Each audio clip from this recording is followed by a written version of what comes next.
Annyian! Sziasztok! Visszatértem, és először is nagyon-nagyon-nagyon szeretném megköszönni azoknak, akik megnézték a videót, főleg a bemutatkozást, ugyanis úgy látom, hogy a másikat nem sikerül megtalálni, de erről majd teszünk. Szeretném megköszönni azoknak, akik megnézték, mert nagyon-nagyon-nagyon jól esik, hogy növekszik az a kis megtekintés szám. Én azt hittem az elején még csak ilyen 10-20 megtekintés lesz, de ez pozitív jövőt jósol nekem, legalábbis azt hiszem, szóval nagyon boldog vagyok. A mai témánk, ahogy ígértem, a drámalistám. Ugyanis azt hiszem, hogy minden drámásnak van egy kis listája, vagy fejben, vagy papíron, nekem papíron, mert elfelejtem, ami szépen fel vannak sorolva, hiszen a drámák jó tulajdonsága, hogy mindig jönnek és sosem fogynak el, nehogy már a régieket is meg tudjuk nézni, mielőtt valami újba kezdenénk. Ez az én kis határidőnaplóm, ugye milyen kis szép. Igen. Szóval ebbe szoktam mindent összegyűjteni, mivel fejem mint egy lyukas szivacs, és ebben fel lettek sorolva az ez évi, legalábbis olyan októberig tartó drámák. És már most összeszedtem vagy 10, úgyhogy itt látjátok, tele van. Szóval most ezekről fogok beszélni, vagyis nem beszélek túl sokat róluk, mivel akkor 20 perces lenne minimum ez a kis videó. Meg fogom említeni a színészeket, kitért vissza a címet, dátumot és egy nagyon-nagyon rövid történetet, már ha van. Az első dráma, ami időrendben következett, próbálom így mondani nektek, az ugye az Entertainer volt, amiről a múltkor beszéltem. Nem tudom melyik oldalt, ahova jobban befér, majd tenni fogok képeket, ez a múltkoriból lemaradt, mert már kicsit elegem volt a szerkesztésből, de nem akarok titeket megfosztani az élménytől, úgyhogy természetesen képekben fogom jelölni a szereplőket. Csak azokat fogom megjelenteni, akiket én ismerek és várok, úgyhogy nekik itt valahol megjelenik most a képe. Tehát Jason, Minyok, valahogy. A videó linkjét pedig itt találjátok fönt, vagy itt. Ez majd elválik. Nézzétek meg! A következőre nemrég találtam rá, és nagyon megörültem neki. A címe The Beauty of the Beast. Ez pedig május 14-től fog menni. Ugye a cím alapján következtetünk arra, hogy egy szépség és szörnyeteg, feelingű történetről fog szólni, és Nam Gong-min fog benne játszani. Nam Gong-mint én először a The Girl Who Sees Smiles című sorozatban láttam, ahol valami fergetegesen alakította a őrült, gonosztevő, sorozatgyilkos mindenséget, és emellett még el is bűvölt minket, tehát ott egyértelműen a kedvenceim közé soroltam. És most úgy tűnik főszerepben tér vissza, úgyhogy, csodás. A történet röviden valami olyasmiről fog szólni, hogy van 2 nő, 2 férfi, a nők közül azt hiszem testvérek, az egyiknek megvan minden, gazdag, szép és a többi, a másiknak viszont csak a szíve jó. A fiúk közül pedig az egyik szegény, a másik gazdag. Valami belőlük fog kerekedni. 25-től fogják adni a Lucky Romance című drámát, amiben Han Jung-un tér vissza, akit én nagyon-nagyon-nagyon megszerettem az utóbbi 2 drámájában, és nem másra fog játszani, mint Aesookkal, The Scholar Who Walks the Night, azt hiszem ez volt a címe. Ugye ő abban játszotta a gonosz vámpírt, aminek még nem néztem meg az utolsó 2 részét, mert belefutottam egy kis spoilerbe, igen, szegényén, de abban egyértelműen elnyerte a tetszésemet, illetve ugye ő még a Neighborhood Hero-ban is játszik, ami szintén listámon van, szóval ezt biztos, hogy megnézem. A történet annyi, amennyit én tudok, hogy Han Jung-un hisz a jóslásban, és egy fortune teller jósnő azt mondta neki, hogy ha valamilyen időpont előtt még szűz, akkor meg fog halni, és ezért keres magának valakit, aki hát ez alól feloldja. Viszont olyan pasit talál, aki nem hisz az ilyesmiben. Emellett még ott van Iszólyok, tehát megint nem főszereplő lesz, de ott lesz. azt hiszem egy teniszjátékos, aki régi gyerekkori barátja Han Jung-nek. Szóval velük ez valami katyvasz, de ahogy néztem a trailerért, egy ilyen kis vicces, romantikus dráma lesz. Egy dráma, amiről nem tudok semmit, 2 színészen kívül. Vi, Ijan Szává. Igen, visszatért, végre, már hiányoltam. Én nagyon szeretem őt, sokan azt hiszem úgy gondolják, hogy ugyanazokat a szerepeket kapja meg, csak kicsit más stílusban. Nos, szerintem ez valamennyire igaz is, viszont azért mindegyik tényleg más volt. És nem azt mondanám, hogy gyenge színészi játékkal van megáldva. Úgyhogy én nagyon várom. A női főszerepe mellett Han Hyo-jo, akit én a Shining Inhabitants-ben láttam, és ott nagyon meg is szerettem. Egy nagyon erős nőt alakított, aki mindvégig kitartott a családja mellett, és olyan szívmelengető dráma volt, kavarva egy kis kegyetlenséggel. De erről a víről nem tudok semmilyen információt, miről fog szólni, mi a téma, semmit, kivéve annyit, hogy valami melodramatikus romantika lesz, gondolhattuk volna. Valószínűleg július 20-ától fogják sugározni. Egy dráma, amit nagyon várok, ugyanis remélhetőleg végre megtörik a jég, és Uvin megkapja a nőt.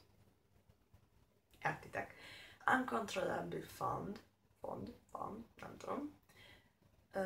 Tehát Uvin játszik benne, akit én a Hairsben egyszer imádtam, és sajnáltam is a végén. Úgyhogy remélem, hogy itt végre főszereplő, és végre azt kapja meg, ami jár neki. Emellett majd valamikor végre megnézem a filmjeit, remélhetőleg. A társa pedig B. Suzy lesz a Missei-ből. A történet. Uvin és Suzy gyerekkori barátok, azonban elválasztották őket egymástól, és most felnőttként találkoznak újra. Uvin egy híres színész, énekes. Suzy, fogalmam sincs, hogy micsoda. Az angol szövegben nem igazán tudtam kiszedni. Valamiféle főnök egy cégnél, ami telenovellákat járt, vagy valami teljesen más. Pedig én azt hittem, tudok angolul. Július 6-ától fogják adni. Moonlight Drones by Clouds. Augusztus 1-től. Ez most feldobta a napomat, így a végén. Ugyanis éppen ehhez a videóhoz néztem, hogy milyen információkat tudok a drámákról összeszedni.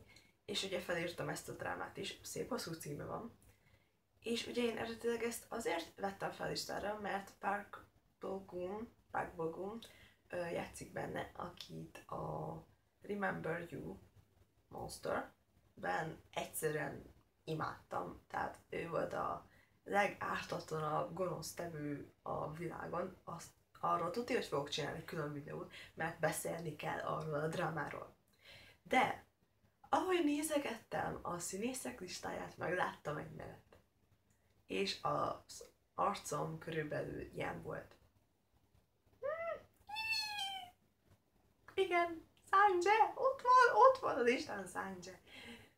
B2B, remélem ismeritek. Tehát, visszatért, igen, színészkedik, újra, nem tudok mit mondani, örülök! De persze megint nem főszereplő lesz, és megint nem kapja meg a nőt, ahogy én láttam, de lehet, hogy más szerepe lesz. Mindenesetre én hiper-szuper boldog vagyok, úgyhogy rögtön B2B-t is kezdtem elhallgatni, így, hogy fel is pörögjek rá. A történet kosztümös dráma lesz, azt hiszem. Van egy nő, aki férfinek adja ki magát, és férfiakat buzdít arra, hogy randizzanak. Igen, nos, ezt abban a korban gondolom nem így mondták. És találkozik a koronaherceggel, de egyikük sem tudja, hogy ki a másik igazából, és ebből lesz valami. És Sanjay is ott van valahol. Fogalmam sincs hol, de ott van. Ugorjunk, mert itt örülhetnék még pár óráig. Hallgassatok B2B-t. Scarlet Heart. Ja. Fogalmam sincs. Tanítson meg valaki koreaiul beszélni. Vagy legalább kimondani a szavakat. Ez biztos, hogy kosztümös dráma lesz. Sok minden nem tudok róla, igazából a történetet nem tudok róla, csak hogy nagyon sokan játszanak benne, mint általában a kosztümös drámákban. Amiből én sokat még nem láttam. Ha valaki jártas bennük, kérem, írjon nekem jó címeket. Viszont színészek közül elég sok ismerős név van itt. IU, Lee Joon-ki, Kang Park-han-ül, akit én az Angel Eyes-ban szerettem meg, ugyanis ott szerintem amennyit én láttam abban a sorozatból, jobban játszotta a főhős gyerekkori énét, mint maga a főhős. Játszik még benne Baekhyun és Jisoo, aki szintén egy feltörekvő színész. Harang the Beginning. Ez a történet arról szól, hogy vannak ezek a virág lovagok, akik nagyon sok mindenhez értenek, és ők a féle elitgárdája a királyi családnak. Aki nem csak drámákat küldjetett nekem, hanem korai történelmet is, ne azt a száraz szöveget. Ugyanis úgy látom, kevés a tudásom, és nem akarok sok hülyeséget mondani, ezért itt abba is hagyom. Viszont színészek között Park Seo-joon, akit én a Kill Me Kill Me Shiva Sprity-ben imádtam. Nem mondanám azt, hogy az eddigi legkiválóbb színész, akivel találkoztam, viszont van benne valami megfogó, úgyhogy én megszerettem. Illetve V a BTS-ből is játszani fog benne, azt hiszem ez a debütje. És még van egy drámánk, ami viszont tényleg elég messze van így mostanhoz viszonyítva, októberre van kiírva, vagy még csúszik is. Vagy a többi is csúszik, amit nem szeretnék, úgyhogy remélem, hogy senki nem fog sehol se csúszni. Én csúszok el ezzel a videóval, mint időben. Tehát Entourage. Ez a Törtetők amerikai sorozat és film, van bele film? Azt hiszem van bele film. Feldolgozása lesz, valószínűleg. Én személy szerint nem láttam a Törtetőket. Ha azt mondja nekem valaki, hogy jó és érdemes megnézni, akkor talán neki kezdek, de inkább a koreai verziót fogom nézni. Tehát Törtetők Entourage októberben, és azért írtam fel ezt a drámát, mert van egy színész, akibe én beleszerettem, de tényleg szó szerint bele szerettem, Seo Kang-joon. Én most láttam őt a Cheese in the Trap-ben, és engem megfogott. Úgy sajtostól, csapdástól, mindenestől, pedig nem is ő a sajtcsapdás ember. Illetve ott van még benne Kang-so, aki mostanában elég sokszor játszik így, mint beugró színész, szóval szerintem ő elég nívós színész, bár én sok helyen még nem találkoztam vele, kivéve a It's Okay, That's Love. Most jöttem rá, hogy rengeteg drámáról akarok nektek beszélni, szóval az animés hajónk valószínűleg még sokáig marad a kikötőben, pedig azt akartam, hogy már velük is foglalkozzak, de szeretnék csinálni egy csomó drámáról külön videót, elközöttük van például az imént említett It's Okay, That's Love. Úgyhogy le is kéne zárnom ezt a videót. A leírásban ott lesznek a drámacímek, zárójelben azzal a színésszel, aki miatt én várom, illetve ott lesz hozzájuk egy Asian kis link, hogy megnézhessétek, hogy ki fognak még benne játszani, illetve hogy pontosan mikor fog. És nagyon jól esik, hogyha kommenteltek, úgyhogy folytassátok is, a lájkokat is és én ennyi lettem volna most. Remélem, hogy sok drámát találtatok a listán, ami titeket is megfogott, úgyhogy majd együtt tudjuk nézni. Ha gondoljátok, írjátok le nekem, hogy melyik fogott titeket meg a legjobban, melyiket fogjátok nézni, ki a kedvenc színészetek, színésznőtök, és a többi, és a többi. Annyeong, sziasztok!